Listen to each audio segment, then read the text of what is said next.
जिस पूर्वांचल में योगी ने बहुत सताया, योगी ने उसके सारे नेताओं को ठिकाने लगाया, बिछाया ऐसा जाल, 2024 से पहले कर दिया कमाल। 2019 के बाद योगी ने खाली थी कसम, पूर्वांचल की परेशानी को कर देंगे खत्म। अब पूर्वांचल बीजेपी का गढ़ बन जाएगा, 2024 में मोदी को पीएम बनाएगा। वो मिशन जिसके लिए योगी कर रहे थे सालों से तैयारी, 2024 में रचा जाएगा इतिहास। अब पूरा पूर्वांचल होगा बीजेपी के पास। जिस काम को ना मोदी कर पाए, न शाह उसका कोई तोड़ निकाल पाए, जैसे ही योगी सत्ता में आए पूर्वांचल के सारे मुद्दे सुलझाए।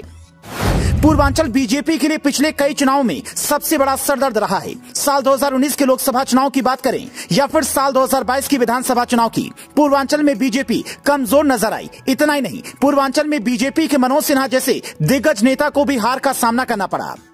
साल 2022 की विधानसभा चुनाव में पूर्वांचल के झटके ने योगी को तोड़ दिया। बस फिर क्या था, उस वक्त योगी ने एक सौगंध खा ली थी कि अब पूर्वांचल को अपने कब्जे में लेना है। उसी वक्त योगी ने शुरू कर दिया था मिशन पूर्वांचल। लेकिन पूर्वांचल का यह मिशन फतेह करना योगी के लिए उतना आसान नहीं था, क्योंकि इस पूरे क्षेत्र पर कई बाहुबलियों का कब्जा था। तो कई नेता ऐसे थे जो जातीय समीकरण के चलते इस पूर्वांचल पर कब्जा जमाए बैठे थे। ऐसे में योगी के लिए इस पूर्वांचल को अपने कब्जे में करना आसान नहीं था। इसके लिए योगी ने दिमाग लगाया और पूर्वांचल को जीतने के लिए 2 चरणों में काम करना शुरू किया। नंबर 1 चरण, इसके तहत योगी ने पूर्वांचल से अपराध और अपराधियों के खात्मे का बीड़ा उठाया, क्योंकि पूर्वांचल में कई बाहुबली नेता ऐसे थे जो कई दशक से इस पूर्वांचल पर राज कर रहे थे, जिनके एक इशारे से चुनाव इधर से उधर हो जाता था। इनके ऊपर ना तो पुलिस हाथ डालती थी, ना ही कोई सरकार, बल्कि ये बाहुबली अपने दम पर सरकार बनाने का दावा करते थे। लेकिन योगी के सत्ता में आते ही धीरे धीरे या तो अपराधी एनकाउंटर में टपका दिए गए या फिर अपने बिल में घुस गए। इसमें आप अतीक की बात करिए या फिर मुख्तार की, योगी की सेक्शन से पूर्वांचल न केवल अपराध मुक्त हो गया, बल्कि पूर्वांचल पर कुंडली जमा बैठे बाहुबलियों का कब्जा भी खत्म हो गया, जिससे बीजेपी के लिए आगे का रास्ता साफ हो गया। नंबर 2 चरण, इस चरण में योगी ने राजनीतिक दांव पेच से काम लिया। योगी ने पहले जातीय समीकरण के हिसाब से नेताओं की ताकत को देखा, फिर अपना जाल बिछाना शुरू किया। इसके लिए योगी ने अपने कुछ भरोसेमंद लोगों को काम पर लगाया। योगी की इस मुहिम का असर भी जल्द ही देखने को मिला।